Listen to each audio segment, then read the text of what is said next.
Magandang oras mga ka-art lover. Meron isang revelasyon dito na magugulat kayo. Ito ay revelasyon ng isang former KOJC member na sabi niya ay nagdo-duty pala itong si Stephanie Ibarra kasama ni Kibuloy noong nagtatago siya ng 16 na araw under the tunnel or underground. Kaya pala mukhang hindi stress itong si Kibuloy. Kasi yung 8 heartbeat, isa doon si Stephanie. At yung iba ay hindi na bulgar ang mga pangalan. At ang sumurinder kung makita natin ay 4 lang at missing yung 4. Kaya ito, ang chismusang sabihin na lang natin si Marites Chismosa, ex-KOJC member na nagsisiwalat nitong sekretong ito ni Kibuloy. Atin panoorin.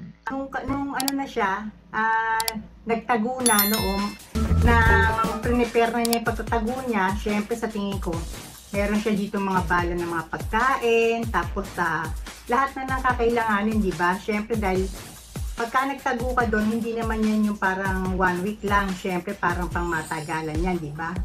Pero guys, sinama pa niya yung hindi niya nalimutan, sinama niya si Stephanie Ibarra. Ito yung pinaka-paborito niya na pastoral. Kumbaga man, hindi lang pagkain, no, ng bibig niya, inalala niya, kundi ang pagkain din ng bird niya, yung alaga niyang bird. Talagang, kumbaga man, kailangan bit-bit niya yun. So, kumbaga man, kahit nagtatago siya, sa gabi, talagang maligaya pa rin si Kibuloy. Kasi yung mga dating ginagawa ng iba-ibang babae na night duties, no, ginagawa na ni Stephanie Ibarra, di ba? Ito yung nagsasabi ng praise the Father, di ba?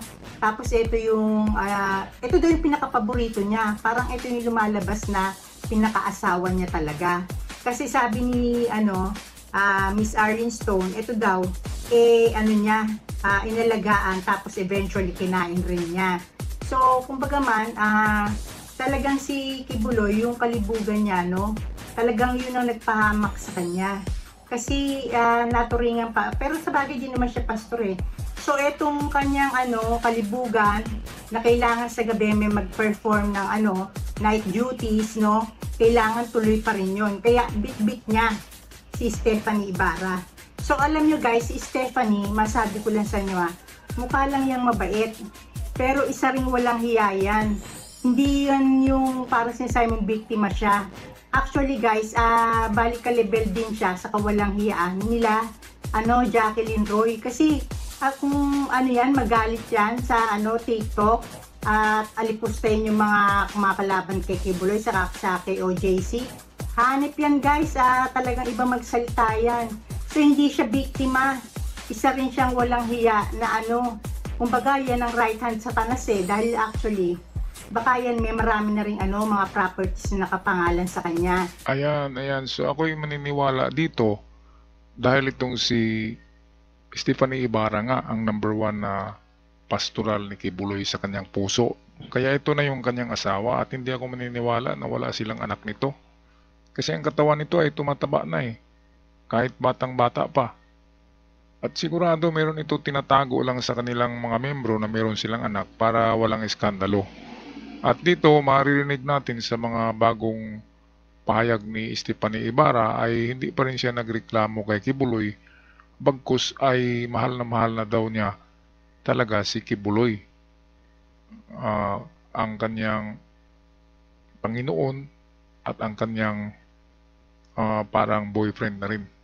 2 in 1, Panginoon at boyfriend si Kibuloy ni Stephanie. Kaya ito, sabi nga na itong Marites na ito na huwag kayong kumpiyansa dyan. Mukhang maganda lang yan at mabait. Pero katulad lang pala ito nila Jacqueline Roy, yung mga nagbubugaw ng mga bata. Kaya nga nung interview ng Ukrainian girl ay nabanggit ito ng Ukrainian na ito yung nag-ano sa kanya, tumitingin ng kanyang menstruation kung meron na o wala. Kasi kung wala, dadalhin siya kay Kibuloy. Ang sabi ay Ate Stephanie nung Ukrainian. Sino bang Stephanie diyan na pangalan na nasa innermost? Hindi ito lang. Siguro noong bata pa ito, nagrereklamo ito against Kibuloy. Pero ngayon na edad na kasi ito 33, alam na nito kung paano makapag itong pera-pera lang, di ba? Paano siya makakuha ng pera at makahingi ng bahay kay Kibuloy, sasakyan. Kung nakita nyo yung bagong release niya na video sa Facebook nitong si Stephanie Ibarra kasama ang kanyang mama at kapatid, maganda rin pala yung kapatid niya, parang Amerikana. Talagang half, ito sila. Lahing mistisa talaga. Kasi yung kapatid niya mukhang Amerikana. At kung napanood nyo yun, napakaganda ng bahay nila doon. Di ba sabi ni galing lang ito sa di ba, mahirap na pamilya. Kaya nga ina-adapt ni Kibuloy. Ang mama nito ay nagtatrabaho sa gabi, ibig sabihin sa club. Kaya nga pinapa-adapt kay Kibuloy. Ngayon, maganda na pala ang buhay nito. Maganda ang bahay. Kung nakita nyo, sa Facebook ang lagi-lagi ng bahay. Kaya may hati. Sigurado ito yung number 1 na binigyan ni Kibuloy ng house and lot. Pati na rin ng sasakyan. At pati na rin ng malaking pondo ng pera sa bangko. Sigurado yan.